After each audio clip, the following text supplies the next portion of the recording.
Instagram. Seja bem-vindo. Deus te abençoe. E você que vai ter acesso a este vídeo posteriormente, que a bênção do Senhor alcance o seu coração. Gostaria nesse instante de convidá-lo a orar conosco, acreditando que o Espírito Santo há de nos conduzir na ministração desta manhã. Pai, no nome de Jesus, eu oro nesse instante pedindo, como pediu o apóstolo Paulo, que fosse concedido aos crentes de Éfeso o espírito de sabedoria e de revelação, que a cada um de nós, neste dia, seja concedido, para que possamos entender, compreender a Tua palavra. Assim, Pai, nesse instante, eu ofereço ao Senhor nossa gratidão por este dia tão bonito, tão abençoado, pela vida de cada um que conosco já está na transmissão desta palavra e aqueles que vão assistir posteriormente. Que a bênção do Senhor alcance a sua vida, traga riqueza, conhecimento, prosperidade em sua vida espiritual, no entendimento da sua palavra. Assim eu te abençoo, no nome de Jesus. Amém. Amém. Amém. Graça e paz mais uma vez. Enfim, estamos aqui para darmos continuidade aos estudos que temos feito sobre os dons espirituais. E hoje, a base do exercício dos dons espirituais no tempo da graça. Falamos na semana passada sobre o que diferencia o exercício dos dons espirituais do tempo do Antigo Testamento, no tempo da lei, para hoje, na época da igreja, na dispensação de Cristo, na época do Novo Testamento, no tempo da graça. O texto que queremos tomar como base para introduzir este assunto é o texto de 1 Coríntios, capítulo 14, e os versículos de 1 até o 5, que passaremos a ler. O texto diz: segui o amor, e procurai com zelo os dons espirituais, mas principalmente o de profetizar. Queremos começar com este versículo 1. O texto diz: segui o amor. Procurai os melhores dons espirituais, principalmente o de profetizar. Começa o apóstolo falando sobre a essência dos dons espirituais. E diz: segui o amor. Os dons espirituais devem ter como essência, como base, como fundamento, o amor, ok?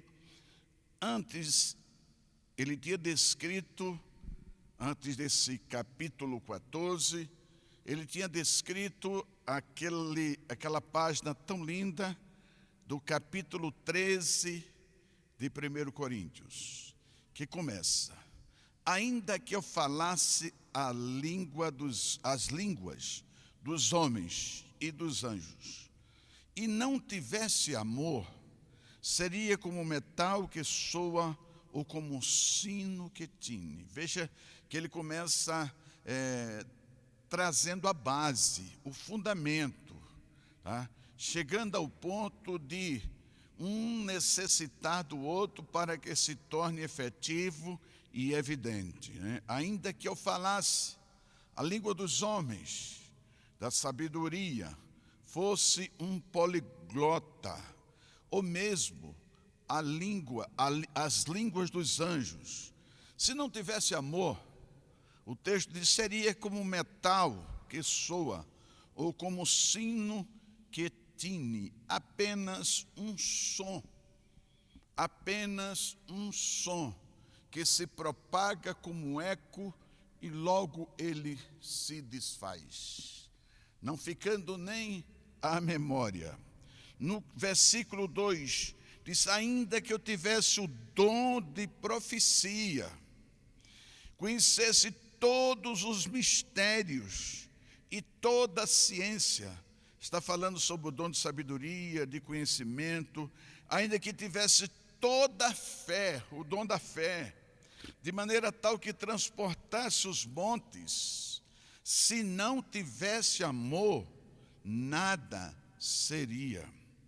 O versículo 3 vai dizer: ainda que eu distribuísse toda a minha fortuna para o sustento dos pobres, ainda que entregasse meu próprio corpo para ser queimado, se não tivesse amor, nada disto me aproveitaria.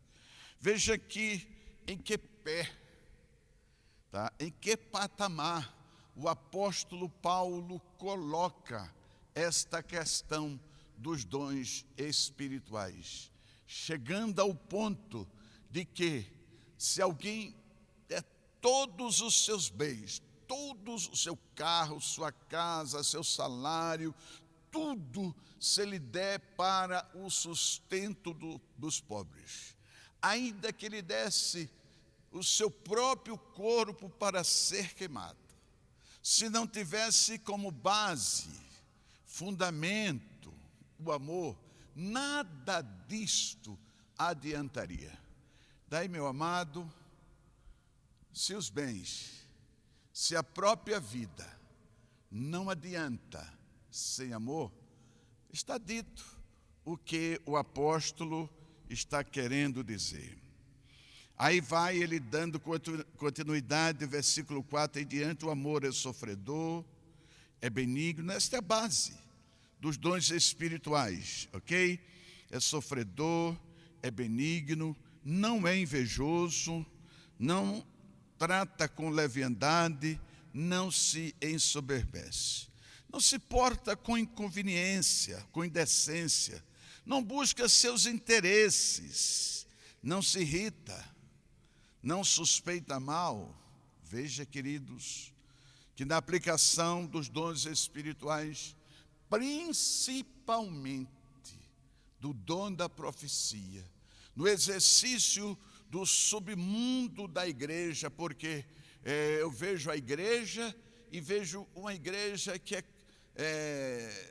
anda por baixo, encoberta, uma igreja que não se manifesta nos templos, mas se reúne nas casas de forma arbitrária. Justamente falta, meu amado, meu querido irmão, minha irmã em Cristo, eu estou usando esta palavra para lhe alertar.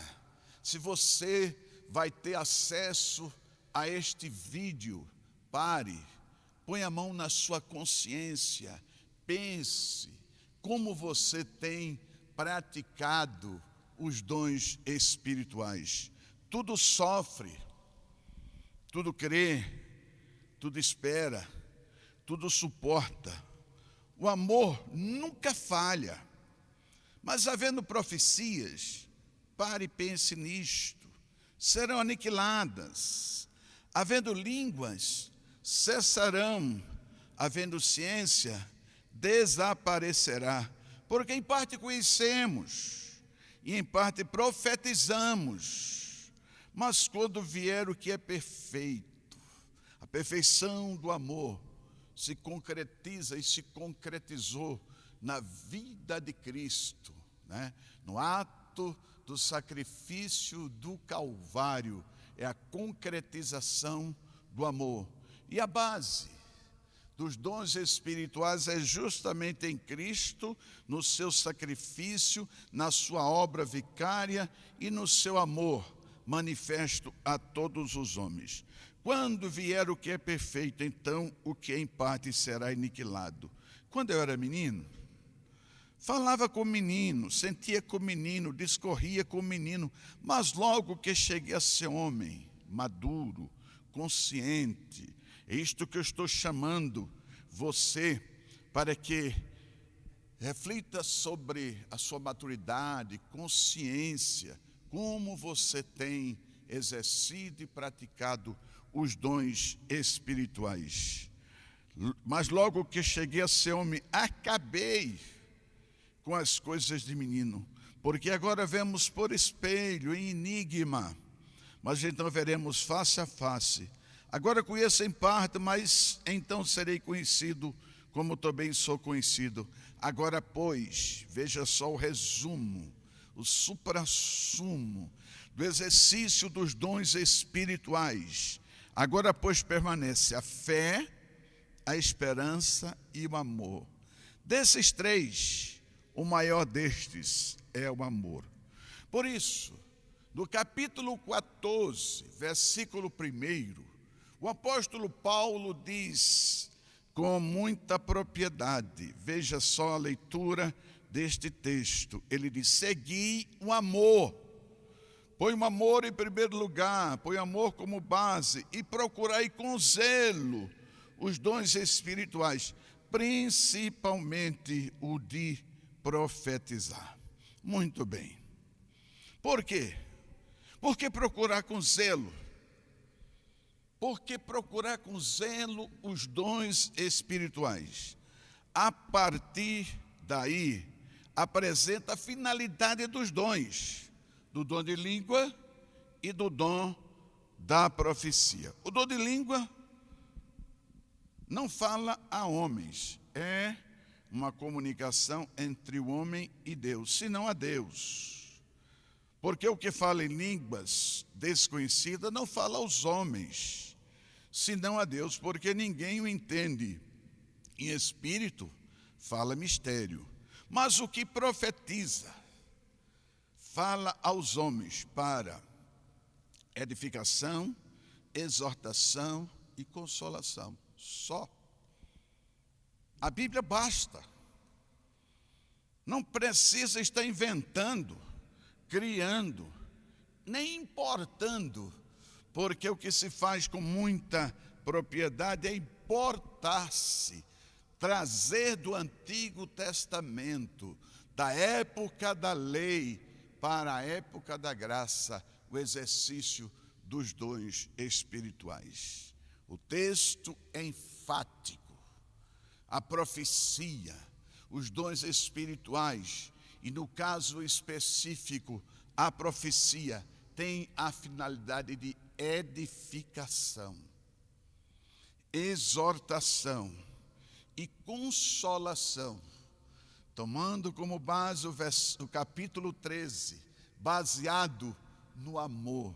Queridos, digo com propriedade, com consciência, que o que passa, o que excede disto, está fora da orientação do Espírito Santo. E é justamente isto que difere o estilo profético do Novo Testamento do estilo profético do Velho Testamento. Do estilo profético da época da lei para o estilo profético da época da graça. O estilo profético do Antigo Testamento era mais ou menos assim: se eu sou homem de Deus, que desça fogo do céu e consuma a todos. O estilo profético do Antigo Testamento é: mate todos os profetas de Baal, mate todos os profetas de Azera. No estilo profético do Antigo Testamento, quando Eliseu sofreu bullying e sendo chamado de careca, aquilo incomodou o seu ego, o seu ser, e ele simplesmente se voltou, note, para um grupo de garotos, jovens, adolescentes, e disse que venha uma ursa e coma todos eles. E assim foi. Queridos, isto não cabe, não tem espaço no estilo profético do tempo da graça, quando a finalidade, o objetivo é edificar, exortar e consolar. baseado no amor.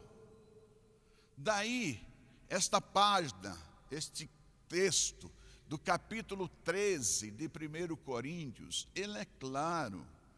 Se você fala a língua dos homens, a língua dos anjos, se você profetiza, se você dá todos os seus bens para os pobres, se você tem toda a ciência, sabedoria, conhecimento, discernimento, se você dá o seu próprio corpo para ser queimado, se não tiver amor, nada disto aproveitaria. Nós temos em Lucas, do capítulo 9, aquele célebre texto, esse tempo do capítulo 9 do Evangelho de Lucas, é um tempo de transição. Eles estavam tendo acesso ao tempo da graça através de Cristo, mas eles não tinham assimilado ainda a compreensão sobre este tempo. Eles estavam com um pé no Antigo Testamento e outro pé no Novo Testamento. Eles estavam vivendo, eles foram formados na experiência do sistema profético, da lei, e agora eles estavam vivendo um novo tempo em Cristo. E neste capítulo 9 do Evangelho de Lucas, veja, eles ainda não tinham o entendimento pleno da dispensação que estavam vivendo, do tempo profético que eles estavam vivendo, da transição profética que eles estavam experimentando. E isto há 2000 anos atrás. Daí, passado 2000 anos, já deveríamos ter uma outra consciência profética. E eu quero, através desta mensagem, meu irmão em Cristo, alcançar o seu coração com este entendimento. Por isto comecei a nossa transmissão orando, pedindo que o Espírito Santo nos conceda o espírito de sabedoria e o espírito de entendimento. E nesse instante eu declaro e peço ao Espírito Santo que abra os olhos do seu entendimento. Receba nesse instante, tenha seus olhos espirituais abertos, tenha o seu entendimento aberto, para que, através do espírito de sabedoria e de entendimento, você possa perceber. Veja nesse texto. Esse texto é quando Jesus vai com seus discípulos para uma aldeia. Vai para uma aldeia de samaritanos. E naquela aldeia, Jesus buscava pouso. E eles não concederam, porque os samaritanos não se davam com os judeus. E eles não deram pouso a Jesus, nem aos seus discípulos. Isto incomodou os discípulos, mexeu com o ego deles. Eles foram rejeitados. E eles fizeram um pedido para Jesus. E mandou mensageiros adiante de si, diz o versículo 52. Indo eles, entraram numa aldeia de samaritano para lhes preparar pousada. Mas não receberam, porque o seu aspecto era como de quem ia para Jerusalém. E os discípulos, Tiago e João, vendo isto, disseram: Senhor, queres que digamos que desça fogo do céu e os consuma? Veja a invocação do Antigo Testamento, do tempo da lei, como Elias também fez. Voltando-se porém, repreendeu-os e disse: vós não sabeis de que espírito sois, porque aí está a consciência, a base. O Filho do Homem não veio para destruir as almas dos homens, mas para salvá-las, e foram para outra aldeia. Queridos, isto aconteceu há 2000 anos atrás, quase mais de 2000 anos atrás. Isto aconteceu no tempo da transição profética. Talvez para aquela época tenha cabimento, muito embora àquela altura os discípulos já deveriam ter entendido a proposta de Cristo, que não veio para matar o homem, destruir o homem, como ele disse, mas veio para trazer vida. O Filho do Homem não veio para destruir as almas dos homens, mas para salvá-la. Queridos, talvez naquela época, naquele tempo de transição, não tinham entendido ainda. Talvez coubesse esta intenção, mas hoje, 2000 anos depois, vivendo no tempo da graça, na dispensação da graça da Igreja de Cristo, ainda tem gente buscando, trazendo, importando práticas proféticas do Antigo Testamento. Bom, eu queria nesse momento, sobre este tema, trazer uma leitura que eu acho bem própria, de Eclesiastes capítulo 8, versículo 5. Quem guarda o mandamento, ou a sabedoria, como diz em outra versão, não experimenta nenhum mal. O coração do sábio discerne, tem discernimento. O coração do sábio, que torna-se um coração sábio, tem discernimento do tempo e do modo de agir. Veja o versículo seguinte: porque todo propósito, seja profético, dispensacionalista, há um tempo e um modo. Isso é óbvio, isso é claro.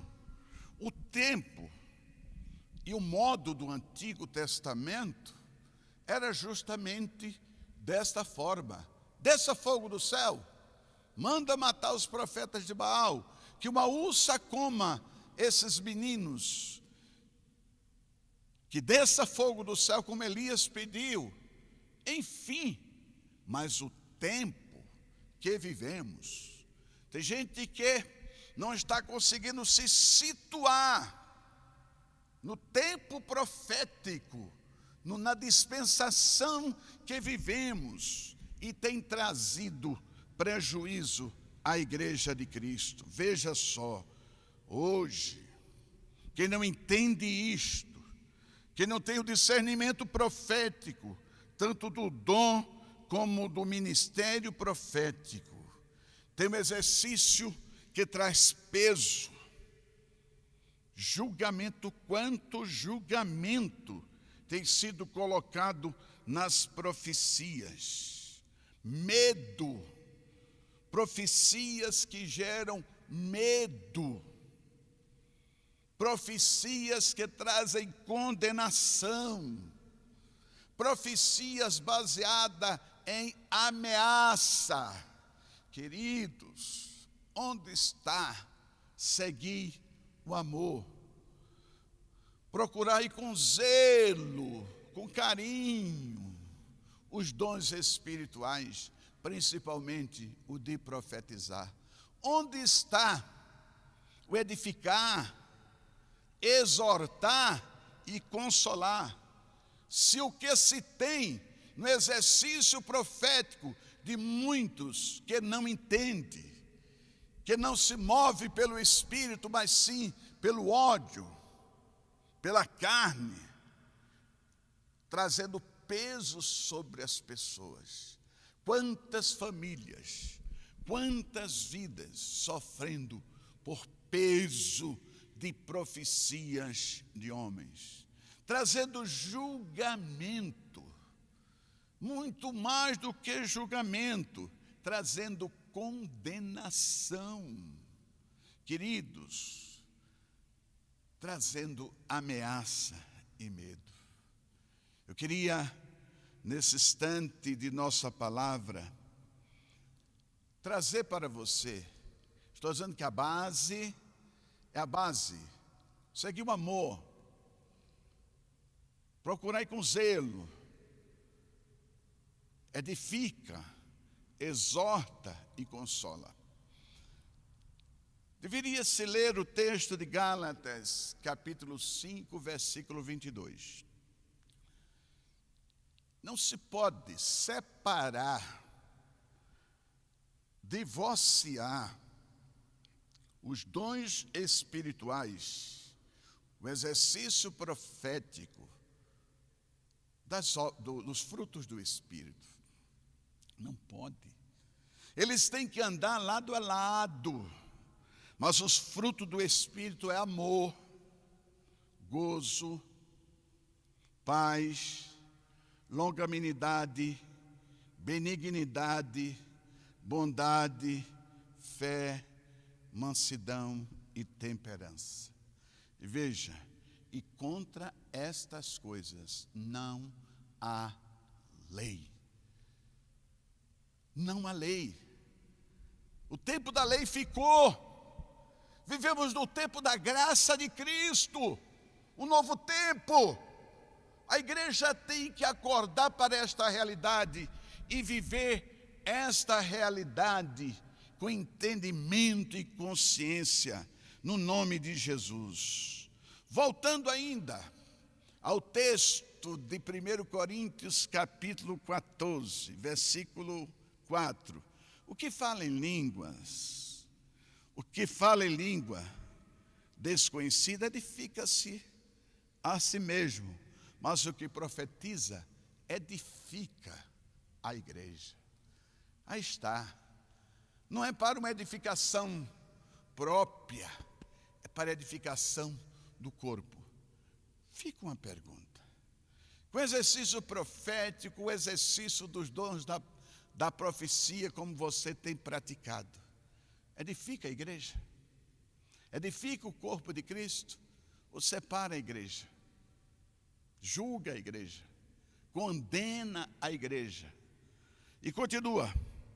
Eu quero que todos vós faleis em línguas, mas muito mais que profetizeis, porque o que profetiza é maior.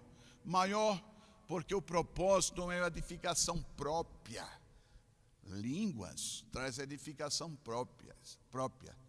Mas a profecia, o dom da profecia, traz edificação do corpo de Cristo.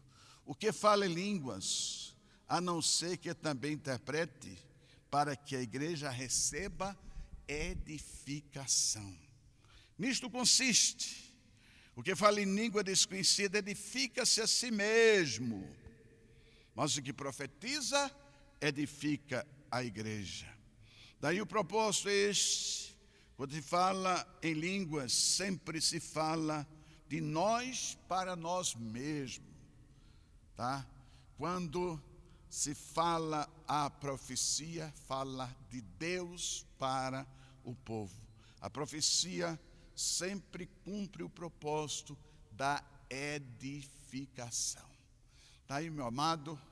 Eu queria deixar esta palavra nesta manhã.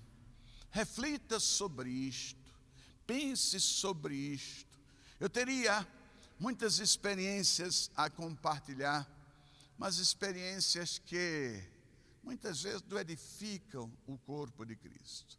Baseado em profecias que simplesmente traz peso, julgamento, medo, condenação e ameaça. Isto não procede de Deus. Reflita, tenho ouvido, visto tremendas aberrações, coisas escandalosas que têm se praticado em nome de Deus e em nome do exercício dos dons espirituais e principalmente do dom da profecia.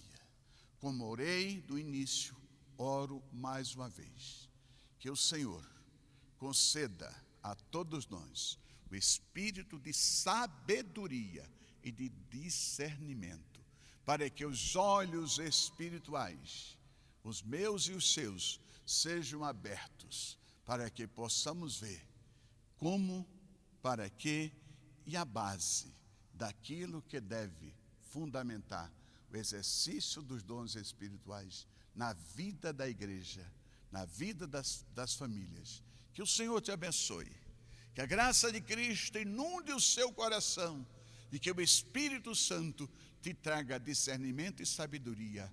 É a minha oração nesse instante, em nome de Jesus. Que o Senhor te abençoe.